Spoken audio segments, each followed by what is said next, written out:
बिस्मिल्लाहिर्रहमानिर्रहीम। Dear students, अस्सलाम वालेकुम। मैं हूँ सैयद नसीब ज़ादा और आप देख रहे हैं मेरा यूट्यूब चैनल। स्टूडेंट्स, अगर आप पहली दफ़ा ये वीडियो देख रहे हैं, नए हैं इस चैनल के ऊपर, तो चैनल को सब्सक्राइब करना और अपने दोस्तों के साथ शेयर करना। अगर वीडियो अच्छी लगी तो लाइक करना, अगर कोई मसला हो तो कमेंट करना। स्टूडेंट, आज मैं आपको पढ़ाने जा रहा हूं एक टॉपिक, हाई इलेक्ट्रोलिसिस और electrolysis of copper two sulphate, जिसका फार्मूला है CuSO4। इलेक्ट्रोकेमिस्ट्री का टॉपिक है। इलेक्ट्रोलाइटिक सेल में ये प्रोसेस हो रहा है, इलेक्ट्रोलिसिस। स्टूडेंट्स, यहां पर जो टू लिखा गया है, इसका क्या मतलब है? जो पेरेंथिसिस में, ब्रैकेट में ये रोमन हेन से लिखे जाते हैं, इसका मतलब होता है मेटल का ऑक्सीडेशन स्टेट या oxidation number. What is oxidation state, what is oxidation number, ये आप बेसिक्स में पढ़ चुके हैं। The apparent charge that an atom have in a molecule or compound is called oxidation state or oxidation number. It may be positive, it may be negative, it may be zero. यहाँ पर चूंकि, और ये क्यों लिखा जाता है, ये ज्यादातर हम लिखते हैं ट्रांजिशन एलिमेंट्स के लिए, जिसकी वेरिएबल ऑक्सीडेशन स्टेट्स होते हैं। ये उनकी कैरेक्टर है ट्रांजिशन एलिमेंट्स की, कि they have variable oxidation states.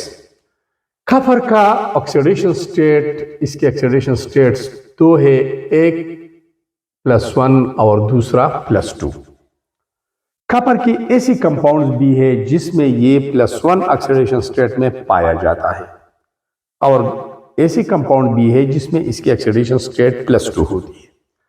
Jin compound में कॉपर +1 ऑक्सीडेशन में पाया जाता है, उनको क्यूप्रस कंपाउंड्स बोलते हैं, और जिन कंपाउंड में ऑक्सीडेशन स्टेट ऑफ कॉपर +2 होता है, उन कंपाउंड्स को क्यूप्रिक कंपाउंड बोलते हैं। कॉपर +1, इसका नाम है क्यूप्रस आयन, और +2 का नाम है क्यूप्रिक आयन।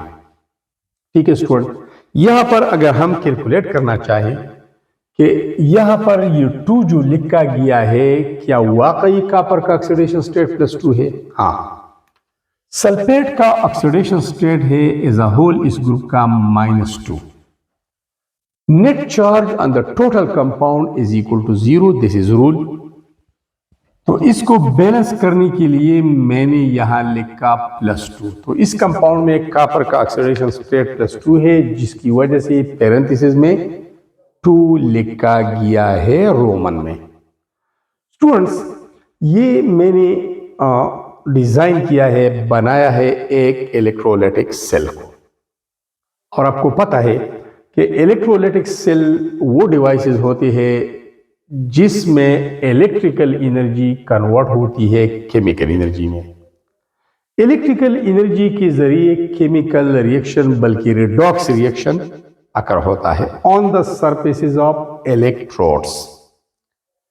रिडॉक्स रिएक्शन में रेड का माना है रिडक्शन, ऑक्स का माना है oxidation. Those chemical reactions during which oxidation and reduction takes place simultaneously, जहां पर बैक वक्त ऑक्सीडेशन और रिडक्शन हो रहा हो, उन रिएक्शंस को रिडॉक्स रिएक्शंस बोलते हैं।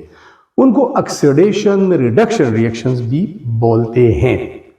स्टूडेंट्स, सबसे पहले ये है एक कंटेनर, इसके बाद है इलेक्ट्रोलाइटिक सॉल्यूशन जो कि कॉपर सल्फेट का है, पानी में डाला गया है। क्योंकि आयोनिक कंपाउंड है तो सॉल्वेंट वाटर ही इस्तेमाल होगा। इसके अलावा 2 इलेक्ट्रोड्स हैं और ये करंट सोर्स है। एक इलेक्ट्रोड को अटैच किया गया है, कनेक्ट किया गया है positive terminal of the battery से, जिसकी वजह से इस पर पॉजिटिव चार्ज आ गया है। दूसरा इलेक्ट्रोड को कनेक्ट किया जाता है negative terminal of the battery से, जिसकी वजह से इसके ऊपर आता है नेगेटिव चार्ज। इसको भी इलेक्ट्रोड बोलते हैं और इसको भी इलेक्ट्रोड बोलते हैं। What are electrodes? These are metallic plates, wires or rods on whose surfaces chemical reaction takes place or redox reaction takes place। एक की सतह की ऊपर ऑक्सीडेशन होता है और दूसरी के ऊपर रिडक्शन होता है। और electrodes are metallic plates, wires और rods through which electrons leave the electrolytic solution, जिसके जरिए इलेक्ट्रॉन इलेक्ट्रोलाइटिक सॉल्यूशन से बाहर आते हैं और एंटर द इलेक्ट्रोलाइटिक सॉल्यूशन, या जिस प्लेट के जरिए इलेक्ट्रॉन इलेक्ट्रोलाइटिक सॉल्यूशन में दाखिल होते हैं। ये हो गया हमारा इलेक्ट्रोलाइटिक सेल। अब स्टूडेंट्स, ये जो इलेक्ट्रोड्स इस्तेमाल होते हैं इलेक्ट्रोलिसिस ऑफ कॉपर सल्फेट में, ये प्लैटिनम के बने होते हैं जिसका सिंबल है Put। तो the electrodes used are of platinum metal. आते हैं डिटेल की तरफ। इलेक्ट्रोड्स यूज्ड प्लैटिनम, प्लैटिनम के इलेक्ट्रोड्स यहां पर इस्तेमाल होते हैं। Aqueous solution of copper sulfate contains 4 types of ions। जब हम कॉपर सल्फेट को पानी में डिसॉल्व करते हैं तो इस सॉल्यूशन के अंदर 4 किस्म के आयंस मौजूद होते हैं। Copper cupric ion, sulphate ion, hydrogen ion और हाइड्रो ऑक्साइड आयंस। ये 4 मुख्तलिफ किस्म के आयंस मौजूद होते हैं। ये कहां से आते हैं? तो पहले हम आते हैं आयोनाइजेशन ऑफ कॉपर सल्फेट की तरफ। जब कॉपर सल्फेट को पानी में डाला जाता है उसको स्टाइल किया जाता है, क्योंकि ये एक इलेक्ट्रोलाइट है तो पॉजिटिव नेगेटिव आयंस में कन्वर्ट होता है। बैलेंस के लिए मैंने ये 2 2 और 2 लिखा है, वरना आप 1 मोल भी ले सकते हैं। बैलेंस का आपको फिर लास्ट में पता चलेगा कि क्यों मैंने 2 मोल्स लिए हैं। कॉपर सल्फेट आयनाइज होता है। कॉपर आयंस जिसको हम क्यूप्रिक आयन बोलते हैं और सल्फेट आयन जिसके ऊपर -2 चार्ज होता है। ये 2 किस्म के आयंस कॉपर सल्फेट के आयोनाइजेशन से, डिसोसिएशन से बनते हैं। पानी का आयोनाइजेशन कुछ इस तरह होता है। इसको कहते हैं सेल्फ आयोनाइजेशन ऑफ वाटर। पानी का फार्मूला है H2O। हम इस H2O की इस तरह भी लिख सकते हैं। यहां पर ये बॉन्ड टूट जाता है। बॉन्ड टूटना 2 किस्म का होता है। एक equal breaking of a bond, bond का इस तरह टूटना कि दोनों एटम शरीक शुद्धा इलेक्ट्रॉन अपने अपने इलेक्ट्रॉन वापस लेते हैं। और एक बॉन्ड इस तरह टूटता है, ये है।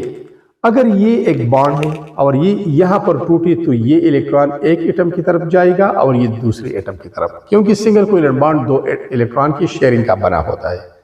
लेकिन अगर बॉन्ड इस तरह टूट जाए कि दोनों इलेक्ट्रॉन एक ही एटम की तरफ शिफ्ट हो जाते हैं, या इस तरह टूट जाए कि दोनों इलेक्ट्रॉन मोर इलेक्ट्रोनेगेटिव एटम की तरफ मुंतकिल हो जाते हैं, उसको हम बोलते हैं heterolysis. Equal breaking of bond को होमोलाइसिस बोलते हैं और unequal breaking of a bond को हम बोलते हैं हेट्रोलाइसिस। जब ये बॉन्ड ब्रेक होता है तो ये सिंगल कोवेलेंट बॉन्ड है, इसके अंदर 2 इलेक्ट्रॉन्स है। 2 इलेक्ट्रॉन का बना है। दोनों इलेक्ट्रॉन यहां आ गई। इसमें ऑक्सीजन का अपना इलेक्ट्रॉन है, वो तो वो ले जाता है।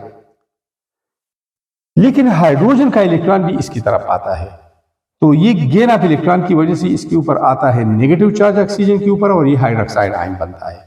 और हाइड्रोजन अपना बॉन्डेड इलेक्ट्रॉन लूज कर जाता है, उसके ऊपर आता है पॉजिटिव चार्ज। तो यहां पर भी ये हो रहा है, यहां पर यही बात है, यहां पर भी।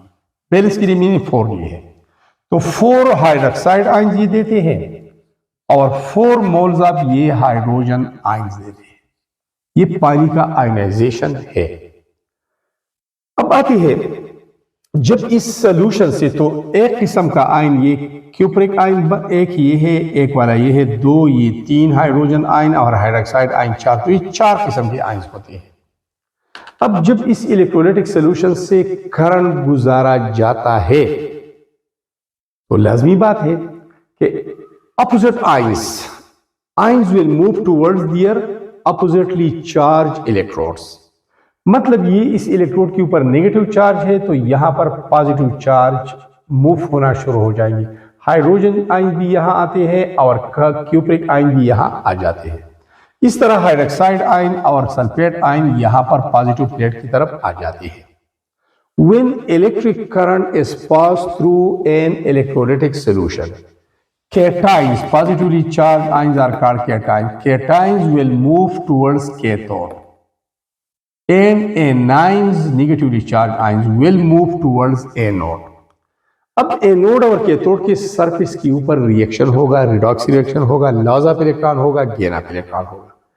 तो रिएक्शन एट एनोड, इस एनोड की ऊपर कौन सा रिएक्शन होगा? तो आते हैं यहां पर एनोड रिएक्शन। एनोड इसको इसलिए बोलते हैं कि इसकी तरफ एनाइंस आ जाते हैं, नेगेटिव आयन। तो दो एनाइंस है यहां पर, ये भी है और ये भी है, लेकिन ये पावरफुल है तो हाइड्रोक्साइड आयन यहां पर आके इलेक्ट्रॉन लूज कर जाता है और ऑक्सीजन गैस यहां पर बनता है। ये सल्फेट आयन यही सोल्यूशन में रह जाते हैं, ये सरफेस के ऊपर कोई भी रिएक्शन नहीं करता। ठीक है, तो यहां पर 4 हाइड्रोक्साइड आयंस है जो 4 मोल्स ऑफ वाटर के आयनाइजेशन से बने हैं। यहां पर बनेगा पानी, ऑक्सीजन गैस का इखराज होगा। इस -1 का मतलब तो -1 ही है, लेकिन 4 की मल्टीप्लिकेशन से ये 4 इलेक्ट्रॉन्स है, तो 4 इलेक्ट्रॉन्स का इखराज होगा।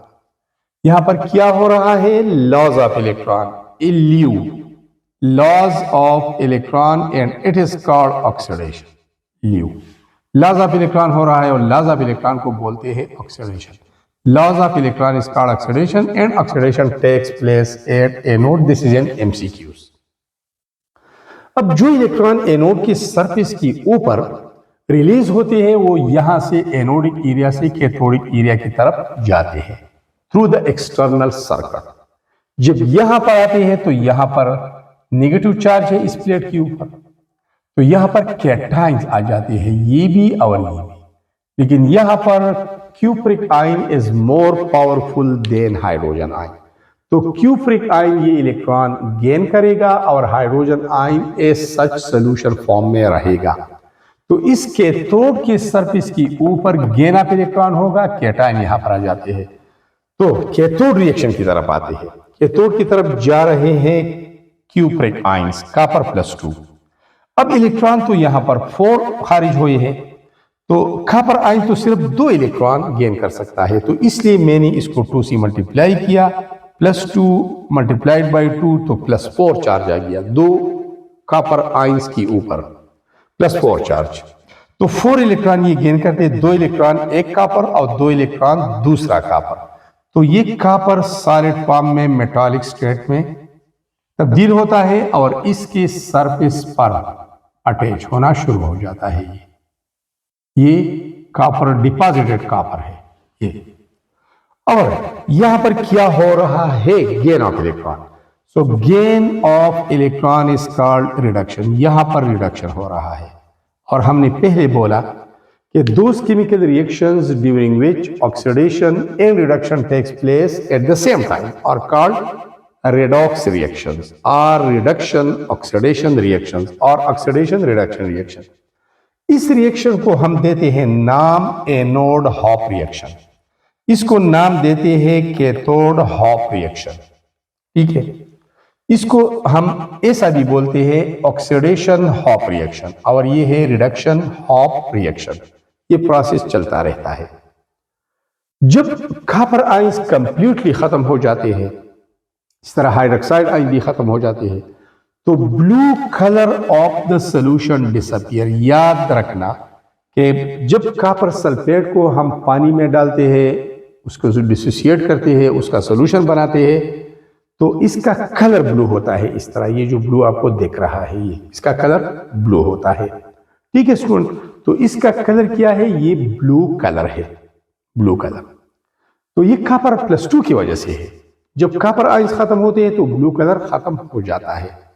स्टूडेंट्स, अगर हम मोल्टन स्टेट कॉपर का लेते हैं तो फिर प्रोडक्ट्स कुछ और बनेंगे। अगर हम इस सोल्यूशन को इंतहाई डाइल्यूट करते हैं फिर भी प्रोडक्ट और होंगे। तो यहां पर ये आयनाइजेशन ऑफ वाटर हमारे पास है और ये इसका डिस्चार्ज नहीं होगा। हाइड्रोजन इलेक्ट्रॉन पिक नहीं करेगा। यहां पर मैंने बोला कि copper ion are more powerful, तो यहां पर हाइड्रोजन गैस नहीं बनेगा बल्कि कॉपर डिपॉजिट होगा। तो हमारे पास रिजल्ट क्या आ गया? रिजल्ट ये आ गया कि कैथोड के ऊपर कॉपर बन गया मेटालिक स्टेट में, और एनोड के ऊपर ऑक्सीजन गैस बन रहा है। तो the products of this electrolysis is copper metal and oxygen gas. Students, ये था आज का हमारा topic. Thanks a lot for being with me.